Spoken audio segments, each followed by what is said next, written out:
Hello everyone, welcome back to our YouTube channel Survival of the Fittest. Let's resume our session. 61th question है What did Shostak Blackburn accomplish in the development of yeast artificial chromosomes? So Shostak and Blackburn ने yeast artificial chromosome को development के लिए क्या किया था? तो हम क्या एक्सपेक्ट कर सकते हैं इसमें कि ज्यादा से ज्यादा ये के बारे में ये पूछ लिया जाता है कि ये का फंक्शन क्या है, सबसे ज्यादा जो एफिशिएंट प्लाज्मिड है वो कौन सा है, ये की जो एम्प्लीफिकेशन एफिशिएंसी है वो कितनी है, ये चीज हम एक्सपेक्ट कर सकते हैं। लेकिन ये कितना डीप क्वेश्चन पूछा है इसमें कि जो साइंटिस्ट हैं जिन्होंने डेवलप किया था सबसे पहले यीस्ट आर्टिफिशियल क्रोमोसोम को, उन्होंने ऐसा क्या किया था। तो यहाँ पे देखें तो they clone yeast centromere into the plasmid vector. They introduce circular DNA molecules. They mimic the chromosome structure by cloning yeast telomeres. They replicated yeast chromosome in vitro. तो इसमें पूरा एक्सपेरिमेंट हमें पता होना चाहिए कि ये इन्होंने क्या किया था। तो इन्होंने सबसे पहले क्या किया था, जो टेट्राहाइमेना है उसका टीलोमियरिक डीएनए है उसको लीनियर डीएनए के साथ में ऐड किया। लीनियर डीएनए के साथ में ऐड करने से वो जो डीएनए था यीस्ट का, जो लीनियर डीएनए था यीस्ट वाला, वो काफी ज्यादा स्टेबल हो गया। तो उन्होंने ये बनाया कि सबसे पहले यीस्ट आर्टिफिशियल क्रोमोसोम को इस तरह से फर्स्टली बनाया कि वो मिमिक करता था नेचुरल क्रोमोसोम के साथ में, जिसके अंदर सेंट्रोमियर भी था, टीलोमियर भी था और origin of replication Orai sequence भी थी।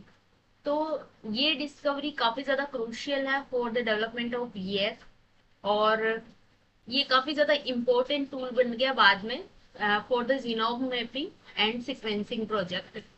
तो इन्होंने क्या किया था, मिमिक किया था, they mimic the chromosome structure by cloning yeast telomeres. तो यहाँ पे आंसर हो जाएगा हमारा ऑप्शन नंबर 3। इन्होंने कोई सर्कुलर डीएनए इंट्रोड्यूस नहीं किया था। They clone the yeast centromere into the centromere को इंट्रोड्यूस नहीं किया था। इन्होंने क्या इंट्रोड्यूस किया था, क्या क्लोन किया था, इन्होंने टीलोमियर्स को यहाँ पे क्लोनिंग की थी। तो इस वजह से यहाँ पे हमारा जो आंसर है वो हो जाएगा ऑप्शन नंबर 3। तो इस तरह से कौन से साइंटिस्ट ने जो मेन इंपॉर्टेंट थिंग है, जैसे कि यीस्ट आर्टिफिशियल क्रोमोसोम काफी इंपॉर्टेंट टूल है फॉर जीनोम मैपिंग। ये एक तरह का ऐसा प्लाज्मिड है जो अबाउट 1 MB तक का जो डीएनए होता है उसको क्लोन कर सकता है, उसको एम्पलीफाई कर सकता है। ये एक तरह का वेक्टर होता है। तो वेक्टर क्या करता है, कुछ फॉरेन डीएनए पार्ट को हम वेक्टर को एम्पलीफिकेशन के लिए यूज करते हैं। और मेनली यीस्ट आर्टिफिशियल क्रोमोसोम ये जो मेमेलियन क्रोमोसोम है या फिर यूकैरियोटिक डीएनए है उसको एम्पलीफाई करने के लिए यूज आता है। तो यहाँ पे आंसर हो जाएगा हमारा option number 3। Next question is which technique can display the entire complement of messenger RNAs present in a given cell or organ? तो किसी भी सेल और ऑर्गन के अंदर मैसेंजर आरएनए, जो ओल्ड मैसेंजर आरएनए है उसको प्रेजेंट करने के लिए कौन सी टेक्निक का यूज किया जाता है। तो हमें जैसे पता है कि जो डीएनए होता है उसको मैसेंजर आरएनए में कन्वर्ट करते हैं, और जो मैसेंजर आरएनए एक्सप्रेस्ड हो रहा है उसको वापस से रिवर्स ट्रांसक्रिप्टेज से cDNA में कन्वर्ट करते हैं।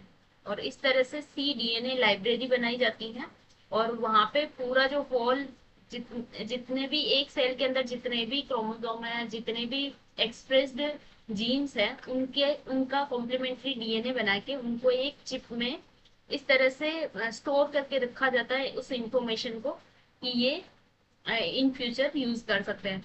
और इसको स्पेसिफिकली कुछ फ्लोरोसेंट डाई से टैग कर दिया जाता है। तो जब हमें किसी भी हमारे सेल के अंदर कोई जीन एक्सप्रेस हो रहा है या नहीं हो रहा है, वो कितना स्ट्रांगली एक्सप्रेस हो रहा है, उसको चेक करने के लिए हम क्या करते हैं, सेल में से हमारा जो डीएनए सैंपल है उसको निकालते हैं और उसको इस चिप के साथ में हाइब्रिडाइज करते हैं। तो हाइब्रिडाइजेशन जहाँ पे हो रहा है वहां पे कुछ फ्लूसेंट इस तरह से स्पॉटेड लाइट दिखाई देगी। तो जहाँ पे ब्राइटेस्ट लाइट है वहां पे क्या होगा कि ज्यादा एक्सप्रेस हो रहा है वो जीन, और जहाँ पे नहीं हो रहा है इट मीन्स वो एक्सप्रेस नहीं हो रहा है। तो इस तरह से यहाँ पे देखा जाता है, उस टेक्निक को बोला जाता है डीएनए माइक्रो एरे। तो यहाँ पे आंसर हो जाएगा ये। वेस्टर्न ब्लॉटिंग में हम प्रोटीन के लिए यूज करते हैं, और पीसीआर एम्प्लीफिकेशन डीएनए के एम्प्लीफिकेशन के लिए या फिर किसी आरएनए के एम्प्लीफिकेशन के लिए यूज किया जाता है। टू डायमेंशनल जेल इलेक्ट्रोफोरेसिस ये हम प्रोटीन के सेपरेशन के लिए करते हैं। तो यहाँ पे आंसर हो जाएगा हमारा ऑप्शन नंबर 4। तो ये सारी टेक्निक्स आपको अच्छे से पता होनी चाहिए कि वेस्टर्न ब्लॉटिंग क्या होती है, पीसीआर एम्प्लीफिकेशन, पीसीआर कितने टाइप के होते हैं और उसमें किस तरह से कौन कौन से स्टेजेस होते हैं, डीनेचुरेशन के लिए टेम्परेचर कितना चाहिए होता है, एनीलिंग के लिए टेम्परेचर कौन कितना चाहिए होता है, तो वो सारी चीजें हमें पता होनी चाहिए। तो आंसर है यहाँ पे option number 4। Next question is cDNA library represents. तो अगेन ये सेम टाइप का क्वेश्चन है। cDNA लाइब्रेरी क्या होती है? कॉम्प्लीमेंट्री जो डीएनए होता है वो कैसे बनेगा? जो डीएनए एक्सप्रेस फॉर्म में है और मैसेंजर आरएनए फॉर्म कर रहा है, उस मैसेंजर आरएनए से हम क्या बनाते हैं? cDNA बनाते हैं। और इस cDNA को एक लाइब्रेरी के फॉर्म में उसको स्टोर करके रखा जाता है। तो यहाँ पे क्या होगा? ओनली जो मैसेंजर आरएनए एक्सप्रेस हो रहा है उसी से क्या बनेगा? cDNA library. तो total chromosomal DNA of an organism, ये क्या हो जाएगा? इसको तो जीनोमिक लाइब्रेरी बोल सकते हैं, क्योंकि टोटल जो डीएनए है वो सारा ही डीएनए मैसेंजर आरएनए नहीं बना सकता है। तो इसको बोलेंगे genomic library. only the messenger RNA from a particular cell or tissue at a specific point or specific time। किसी स्पेसिफिक टाइम में कौन सा मैसेंजर आरएनए पर्टिकुलर सेल में एक्सप्रेस हो रहा है उसी को बोला जाता है cDNA लाइब्रेरी। उसी से कॉम्प्लीमेंट्री डीएनए बनाया जाएगा। Total chromosomal RNA of an organism नहीं, टोटल क्रोमोसोमल आरएनए में TDA, transfer RNA, ribosomal RNA ये सब इंक्लूड होते हैं, तो ये सब cDNA नहीं बना सकते हैं। Again, only the transfer RNA from a particular cell, transfer RNA cDNA नहीं फॉर्म कर सकता, तो ये भी रॉन्ग हो जाएगा। तो यहाँ पे हमारा आंसर है ऑप्शन नंबर 2, जिसमें only messenger RNA from a particular cell और tissue at a specific point और specific time, which is called cDNA library. Okay. Next question is identification of a single base mismatch in the known DNA sequence of a gene can be determined by which of these techniques। तो यहाँ पे single base के बारे में पूछा है कि कौन सा जो सिंगल बेस अगर मिसमैच है तो उसको कौन सी टेक्निक से यहाँ पे डिटरमाइन किया जा सकता है। तो इसमें अगर देखा जाए तो डीएनए सिक्वेंसिंग से भी हम उसमें मिसमैच को डिटेक्ट कर सकते हैं। मास स्पेक्ट्रोस्कोपी तो मेनली प्रोटीन्स के लिए यूज होती है, तो ये आंसर नहीं हो सकता है। पीसीआर में हम डीएनए को एम्पलीफाई करते हैं। अगर इसमें स्पेसिफिक प्रोब या सीक्वेंसिंग को ऐड कर दिया जाए तो यहाँ पे पीसीआर आंसर हो सकता है, लेकिन यहाँ पे ये अप्रोप्रिएट नहीं होगा अभी, ओनली पीसीआर में।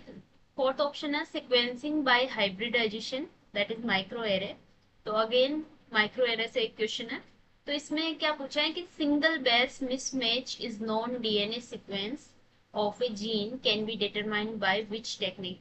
तो यहाँ पे मोस्ट अप्रोप्रिएट आंसर हो जाएगा फोर्थ ऑप्शन, बिकॉज जो सिक्वेंसिंग करते हैं हाइब्रिडाइजेशन से, अगर जो कि डीएनए माइक्रो एरे में हम करते हैं, तो उसमें वो काफी ज्यादा सेंसिटिव टेक्निक है। उसमें एक सिंगल बेस में भी अगर कोई मिसमैच है, लाइक यहाँ पे ए टी की जगह ए टी था और इस जगह ए जी आ गया, तो इसको जल्दी से डिटेक्ट किया जाएगा इस वाली टेक्निक से rather than DNA sequencing. Because DNA sequencing में क्या होगा कि इतना सेंसिटिव टेक्निक नहीं होगी जितना कि यहाँ पे जो डीएनए माइक्रो एरे टेक्निक है वो ज्यादा सेंसिटिव होगी, क्योंकि उसमें सिंगल बेस में जितना भी अगर एक सिंगल बेस भी अगर हाइब्रिडाइज नहीं कर पाएगा तो वहां पे जो स्पॉट होगा वो काफी ब्लरी होगा और वो उसमें उसकी जो फ्लूसेंट लाइट है वो काफी डिम होगी। तो उससे हमें पता लग जाएगा कि किस तरह से वहां पे मिसमैच हो रखा है। तो डीएनए सीक्वेंसिंग से ज्यादा अप्रोप्रिएट आंसर यहाँ पे ऑप्शन नंबर 4 होगा। अगर यहाँ पे ये ऑप्शन नहीं होता तो डीएनए सीक्वेंसिंग भी यहाँ पे करेक्ट ऑप्शन हो सकता है, लेकिन यहाँ इस क्वेश्चन में आंसर नंबर ऑप्शन नंबर 4 यहाँ पे करेक्ट हो जाएगा। Next question is which of the following is filamentous bacteriophage vector specific to E. coli and contains single stranded circular DNA molecule। तो ये फैक्चुअल क्वेश्चन है। अगर इसको ये स्पेसिफिकली किसी को इस के बारे में नॉलेज है तो वही अटेम्प्ट कर सकता है इस टाइप के क्वेश्चन को। तो ऐसा कौन सा फिलामेंटस बैक्टीरियोफेज वायरस है जो एज अ वेक्टर भी यूज आता है स्पेसिफिकली टू ई कोलाई, और इसमें सिंगल स्ट्रैंडेड सर्कुलर डीएनए होता है। तो इसका आंसर हो जाएगा M13। ये क्या है? Single stranded filamentous bacteriophage. EMBL3 और चेरोन 34 ये दोनों ही लैम्डा फेज के डेरिवेटिव है। तो ये डबल स्ट्रैंडेड डीएनए वाले होंगे, double stranded DNA bacteriophage. This is double stranded DNA. And plasmid क्या है? एक हाइब्रिड है प्लाज्मिड प्लस फेज बैक्टीरियोफेज का। तो ये single stranded produce DNA produce कर सकता है with the help of helper phase, लेकिन अगर हेल्पर फेज यहाँ पे प्रेजेंट नहीं है तो ये सिंगल प्रेजेंट है तो ये फिलामेंटस फेज प्रेजेंट प्रोड्यूस नहीं कर सकता। अगर इसके साथ कोई हेल्पर फेज है तो ये सिंगल स्ट्रैंडेड डीएनए प्रोड्यूस कर सकता है। तो इस वजह से ये भी रॉन्ग हो जाएगा। तो यहाँ पे आंसर है M13। जो ये M13 एक फिलामेंटस बैक्टीरियोफेज है जो स्पेसिफिकली इन्फेक्ट करता है ई कोलाई को, और इसका जो जीनोम है, जेनेटिक मटेरियल है, वो है सिंगल स्ट्रैंडेड डीएनए और single stranded circular DNA mainly, जो अबाउट 6.4 KB तक का होता है। ये होता है 6.4 KB। तो काफी स्मॉल इसका जीनोम होता है और इसको काफी ज्यादा यूज किया जाता है as a vector for cloning, sequencing और साइट डायरेक्टेड म्यूटाजेनेसिस के लिए भी इसको स्पेसिफिकली यूज किया जाता है, क्योंकि ये सिंगल स्ट्रैंडेड डीएनए प्रोड्यूस कर सकता है जो कि काफी यूजफुल है फॉर सिक्वेंसिंग रिएक्शन के लिए। तो यहाँ पे आंसर हो जाएगा हमारा option number first. Next question is which one of the following is used as a source of excitation in a confocal microscope fluorescence? confocal fluorescence microscope। तो कॉनफोकल माइक्रोस्कोप में हम मेनली जो एक्साइटेशन लाइट जो होती है उसके लिए यूज करते हैं लेजर बीम का, जो एक पिन होल लेजर बीम काफी एक्साइटेशन लाइट होती है जो एक इंटेंस और फोकस्ड मोनोक्रोमेटिक लाइट प्रोवाइड करवाती है, जो क्या करती है हाई रिजोल्यूशन का इमेज प्रोड्यूस करने में हेल्प करता है। तो हाई रेजोल्यूशन का जो इमेजिंग होती है इसमें फ्लूरोसेंटली लेबल्ड स्पेसिमेन की होती है। इसमें जो स्पेसिमेन यूज करते हैं वो होता है फ्लूरोसेंटली लेबल्ड, और उसके अंदर कुछ थिन ऑप्टिकल सेक्शंस होते हैं उसके, उसमें एक लेजर बीम का यूज करते हैं for the excitation of light source. तो उसकी वजह से क्या होगा कि जो इमेज जो फॉर्म होगा वो काफी हाई रिजोल्यूशन वाला इमेज फॉर्म होता है। कन्वेंशनल जो फ्लूरोसेंस नॉर्मल फ्लूरोसेंस माइक्रोस्कोप होता है उसमें क्या होता है कि पूरे स्पेसिमेन का एक ही टाइम में उसमें एक्साइट होता है लाइट से, तो जिसकी वजह से वो थोड़ा ब्लर इमेज आता है। लेकिन इसमें क्या यूज किया जाता है, लेजर या एक पिन होल यूज किया जाता है जो एक्साइट करता है और कलेक्ट करता है लाइट को एक ही ऑप्टिकल सेक्शन से, जिसकी वजह से उस ऑप्टिकल सेक्शन का काफी ज्यादा अच्छा एकदम इसमें शार्प इमेज फॉर्म हो सकता है हाई रिजोल्यूशन वाला। तो इस तरह से ये डिफरेंस होता है नॉर्मल फ्लूरोसेंस माइक्रोस्कोपी एंड जो कॉनफोकल फ्लूरोसेंस माइक्रोस्कोपी में। इसके अलावा अदर ऑप्शंस देखें तो यहाँ पे इलेक्ट्रॉन माइक्रोस्कोपी, इलेक्ट्रॉन्स का यूज नहीं किया जाता, ये तो इलेक्ट्रॉन माइक्रोस्कोपी में यूज करते हैं। सनलाइट कोई ये भी सुटेबल नहीं है यहाँ पे। मर्करी लैंप का यूज नहीं किया जाता है, मर्करी लैंप का यूज मेनली जो कन्वेंशनल फ्लूरोसेंस माइक्रोस्कोपी होती है उसके अंदर मर्करी लैंप का यूज किया जाता है, जो नॉर्मल फ्लूरोसेंस माइक्रोस्कोप होते हैं कॉनफोकल के अंदर स्पेसिफिकली हम लेजर का यूज करते हैं। तो ये चीजें भी आपको ध्यान में रखनी है। तो ऑप्शन नंबर फर्स्ट यहाँ पे क्या हो जाएगा हमारा correct answer. Next question is labeled cDNA are used as probe to screen for complementary sequences among recombinant clones because। तो यहाँ पे cDNA से आप देख सकते हैं कितने सारे क्वेश्चंस पूछे गए हैं। तो लेबल्ड cDNA को यूज किया जाता है probe to screen the complementary sequences among recombinant clones. इसको ही यूज क्यों किया जाता है, क्योंकि इसमें क्या होता है दे हैव इंट्रॉन्स नहीं, क्योंकि जो सी डीएनए है वो, अगेन मैं बता देती हूँ, इसमें डीएनए से मैसेंजर आरएनए बनेगा, मैसेंजर आरएनए से सी डीएनए बनेगा रिवर्स ट्रांसक्रिप्टिव एंजाइम की प्रेजेंस में। तो मैसेंजर आरएनए से अगर सी डीएनए बनेगा तो मैसेंजर आरएनए बनते ही क्या होता है, यूकेरियोट्स में एक स्पेसिफिक प्रोसेस होता है जिसको बोला जाता है स्प्लाइसिंग। तो मैसेंजर आरएनए की जो प्रोसेसिंग होती है वो ऑलरेडी हो चुकी है। तो इसका मतलब यहाँ पे जो सी डीएनए बनेगा वो, उसके अंदर ओनली एक्सोन्स प्रेजेंट रहेंगे, इंट्रोन्स यहाँ पे प्रेजेंट नहीं रहेंगे।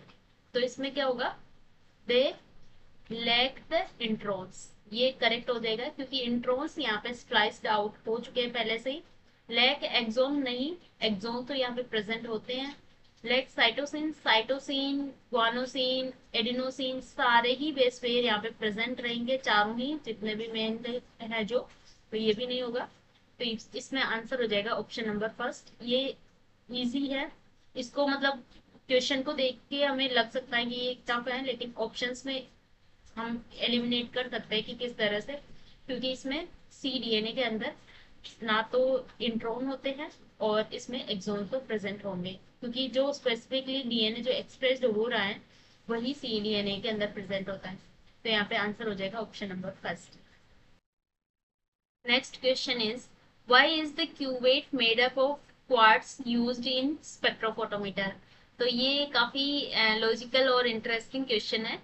इस टाइप का क्वेश्चन हमें एमएससी के जो वाइवा वॉस होते हैं, वाइवास होते हैं, या फिर कोई भी मॉक इंटरव्यूज होते हैं उसमें पूछ लिया जाता है कि हम जो स्पेक्ट्रोफोटोमीटर में जो क्यूवेट का यूज करते हैं उसमें क्वार्ट्स की बनी हुई क्यूवेट का ही यूज क्यों करते हैं। ऑल्दो यहाँ पे कुछ प्लास्टिक वाली और ऐसी क्यूवेट्स भी आती हैं, लेकिन स्पेसिफिकली क्वार्ट्स वाली जो क्यूवेट होती है वो काफी एफिशिएंटली यहाँ पे रीडिंग देती है। तो उसका रीजन ये है कि जो क्वार्ट्स वाली जो क्यूवेट होती है वो काफी ट्रांसपेरेंट होती है और यूवी लाइट को वो बिल्कुल भी एब्जॉर्ब नहीं करती। कोई सी भी लाइट हो उसको लाइट को एब्जॉर्ब नहीं करेगी, तो रीडिंग हमारी जो है वो अप्रोप्रिएट आएगी। तो इसमें क्या होगा, इट इज अनब्रेकेबल नहीं, बहुत ज्यादा ब्रिटल होती है ये। अगर क्वार्ट्ज की क्यूवेट थोड़ी सी आपके हाथ से बिल्कुल थोड़ी गिर जाए तो वो कुछ भी काम की नहीं रहती है। तो इसमें बहुत ध्यान रखना होता है। तो ब्रेकेबल तो है, ये बहुत ज्यादा ब्रिटल है। It does not absorb ultraviolet light, ये बिल्कुल करेक्ट है। ये जो स्पेक्ट्रोफोटोमीटर में जो अल्ट्रा यूवी रेंज जो होती है 200 टू 400 नैनोमीटर, इसको ये एब्जॉर्ब नहीं कर सकती। तो क्या होता है कि क्वार्ट्ज का जो क्यूवेट है वो काफी सुटेबल होता है for spectrophotometer reading. It is not transparent, ये काफी ज्यादा ट्रांसपेरेंट होती हैं, इसी वजह से ये लाइट को एब्जॉर्ब भी नहीं कर पाती। तो ट्रांसपेरेंट होती है इसी वजह से वहां पे लाइट पास हो पाती है। तो ये तो रॉन्ग हो जाएगा। It has higher refractive index, refractive index तो हायर होता है, लेकिन इसका ये रीजन नहीं है कि हम इसी वजह से इसको यूज करते हैं, तो ये तो रीजन नहीं होगा। लेकिन इसका मेन रीजन है कि ये लाइट को एब्जॉर्ब नहीं करती है, इसी वजह से क्वार्ट्ज वाली क्यूवेट का हम यूज करते हैं। तो इसमें आंसर हो जाएगा option number second. Next question is, the stationary phase in gas liquid chromatography must be. तो गैस लिक्विड क्रोमेटोग्राफी के अंदर हमें पता है जो मोबाइल फेज होती है दैट इज इनर्ट गैस, यहाँ पे कोई गैस का यूज किया जाता है, लाइक हीलियम का यूज कर सकते हैं या फिर नाइट्रोजन का यूज भी कर सकते हैं। तो इस तरह से इसमें मोबाइल फेज के लिए तो इनर्ट गैस का यूज किया जाता है, लेकिन जो स्टेशनरी फेज है उसके लिए हम यूज करते हैं कुछ ऐसा मटेरियल जो कि नॉन वोलेटाइल होना चाहिए और थर्मोस्टेबल होना चाहिए, क्योंकि गैस लिक्विड क्रोमेटोग्राफी में काफी ज्यादा हायर हीट पे हम वर्क करते हैं। तो अगर वो नॉन वोलेटाइल होगा तो वो इवेपोरेट हो जाएगा, इसलिए वो नॉन वोलेटाइल होना चाहिए और थर्मोस्टेबल होना चाहिए ताकि वो टेम्परेचर में स्टेबल रह पाए, तो हाई टेम्परेचर पर भी स्टेबल रह पाए। तो आंसर हो जाएगा non volatile and thermostable. Volatile and unstable तो नहीं हो सकता, वोलेटाइल और थर्मो अनस्टेबल भी नहीं हो सकता। तो इसमें आंसर हो जाएगा हमारा ऑप्शन नंबर सेकंड। ये डायरेक्ट क्वेश्चन है जिसमें हमें गैस लिक्विड क्रोमेटोग्राफी के बारे में भी अच्छे से रीड करना है कि इसमें क्या क्या स्टेप्स होती हैं, कौन सी इसमें मोबाइल फेज होते हैं, कौन सी स्टेशनरी फेज होती है। इसके अलावा अदर क्रोमेटोग्राफी जो भी है कॉलम क्रोमेटोग्राफी है, उसके अंदर कौन कौन सी स्टेशनरी फेज है और मोबाइल फेज क्या क्या यूज करते हैं, उन सब के बारे में भी हमें पता होना चाहिए। तो यहाँ पे आंसर हो जाएगा option number second. Next question is extraction of genomic DNA. Genomic DNA को एक्सट्रैक्ट किया, cut into fragments of various sizes by using restriction enzyme. यहाँ पे जीनोम को रेस्ट्रिक्शन एंजाइम से रेंडमली यहाँ पे छोटे छोटे फ्रेगमेंट्स में इसको कट किया। Fragments are later introduced into cloning vector, vector के साथ कंबाइन किया। Generate population of chimeric vector molecules, तो उसमें काइमेरिक वेक्टर मॉलिक्यूल्स की को जनरेट किया। तो ये सारी सीक्वेंसेस किस चीज की हैं?